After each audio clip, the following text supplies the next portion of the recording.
കുറേ കുട്ടികൾ ഇപ്പോഴും വെക്കേഷൻ ചില്ലടിച്ചുകൊണ്ടിരിക്കുന്ന സമയത്ത് നിങ്ങൾ പണിയെടുക്കാൻ റെഡിയായി വന്നവരാണ്. അത് തന്നെ ഒരു വലിയ അച്ചീവ്മെന്റ് ആണ്, അത് തന്നെ ഒരു വലിയ കാര്യമാണ്. അപ്പോൾ എല്ലാവർക്കും first of all respect, congratulation. Basic കാര്യം +2 നിങ്ങളൊന്ന് മനസ്സിലാക്കിയിരിക്കണം.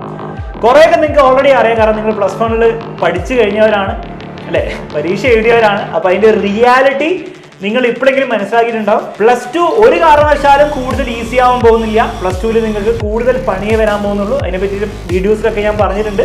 വളരെ ഷോർട്ടായിട്ട് പറയുകയാണെങ്കിൽ +1 ചെയ്ത എല്ലാ കാര്യങ്ങളും +2 ഉണ്ടാവും. ഒരു പടി ഡിഫിക്കൽട്ടി മുകളിലായിരിക്കും ഉണ്ടാവുക.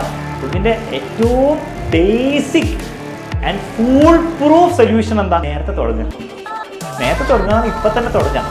അതിനാണ് നമ്മൾ ബാച്ച് സ്കൂൾ സ്റ്റാർട്ട് ചെയ്യുന്നതിന് മുൻപ് തന്നെ, അത്യാവശ്യം നല്ല മുൻപ് തന്നെ നമ്മൾ എന്ത് ചെയ്യുന്നത്, നമ്മുടെ +2 ബാച്ച് അതുപോലെ തന്നെ NEET JEE ബാച്ച് ഇവിടെ സ്റ്റാർട്ട് ചെയ്യാൻ പോകുന്നത്.